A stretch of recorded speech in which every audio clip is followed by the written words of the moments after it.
Je vous retrouve avec plaisir cet après-midi car pour moi, l'opération initiée ce matin, donc avec notre brave alligator, pour moi, elle est maintenant terminée. Alors, je précise qu'elle aurait pu se poursuivre, mais il faut à un moment, en réalité, s'arrêter, tout simplement parce que cette vidéo, bien évidemment, et vous l'avez compris, n'a qu'une vertu pédagogique, en aucun cas elle ne peut constituer une opération que je vous conseille. L'idée ici, bien évidemment, c'est encore une fois de vous expliquer comment certains mécanismes peuvent être utilisés.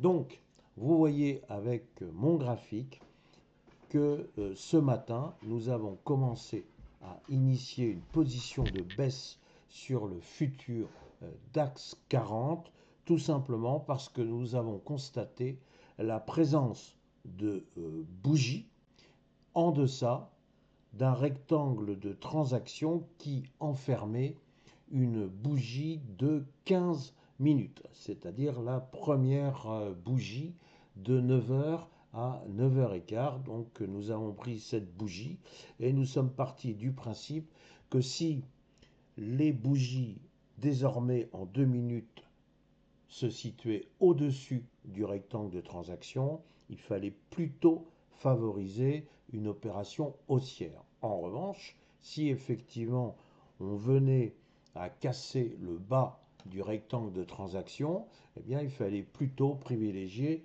une opération baissière. Donc nous sommes partis d'une unité de temps qui est relativement longue pour du scalping, puisque c'est une opération en bougie 15 minutes, et des 15 minutes, on est parti en 2 minutes.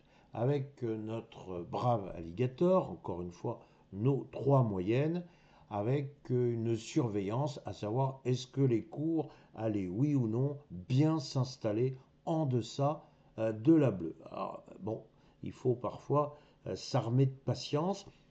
Et si je reprends ma métaphore du pêcheur à la ligne, eh bien on était sur notre tabouret une bonne partie de la matinée et puis bien il se passait pas grand-chose.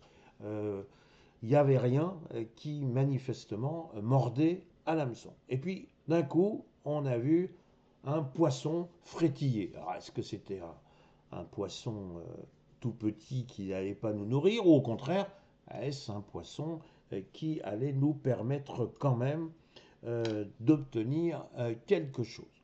Alors on voit bien avec notre alligator qu'à partir du moment où il y a un écart entre la bleue et la verte, que la rouge est bien au milieu des deux, on a, métaphore encore oblige, la gueule d'un alligator qui est en train de s'ouvrir.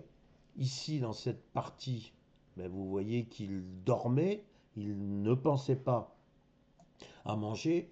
Les moyennes mobiles sont plates, ne présentent aucun intérêt, donc il n'y a pas grand-chose à faire. Et on reste là et on attend, et surtout on ne s'excite pas à acheter et vendre à toute vitesse, ça ne sert à rien si ce n'est perdre de l'argent. Mais en revanche, Galligator nous dit, ça y est, je me réveille, je m'ébroue, si je peux parler comme ça d'un alligator, et j'ai faim. Et alors on voit bien que là, cette fois, il mange, il mange, il mange, il mange, il mange. Et puis, on arrive dans une zone de support, très exactement à 24 480. On voit que le crocodile ou l'alligator, comme vous voulez, est déjà un peu en train de refermer sa gueule.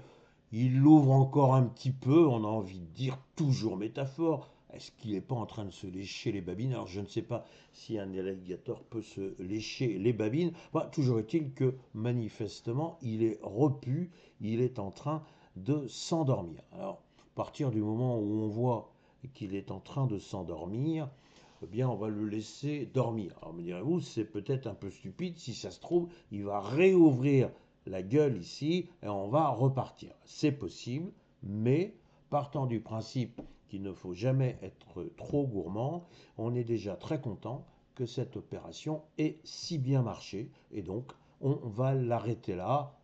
Grosso modo ici, notre futur DAX il était très très légèrement positif et puis progressivement il est passé négatif, un petit peu positif, un petit peu négatif, un petit peu positif, et puis d'un coup, il a pris vraiment une allure négative. Alors, c'est pas non plus une baisse, c'est pas la baisse du siècle, hein. On est là en train de parler d'une baisse de 0,35% à peu près. Donc c'est pas grand-chose, mais ça peut suffire pour effectivement, pour un scalper, ça peut permettre de gagner de l'argent.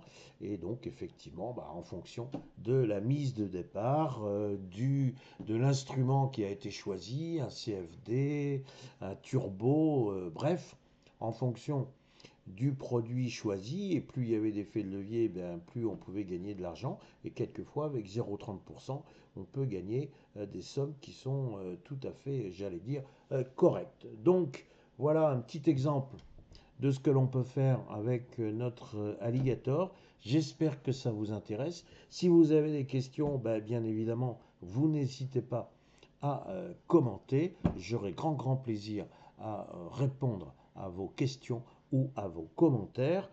Bref, je vous donne rendez-vous pour une autre opération. Dès que j'en trouve une intéressante, je vous promets que je communiquerai. Voilà, et bien écoutez, là cette fois, un excellent week-end.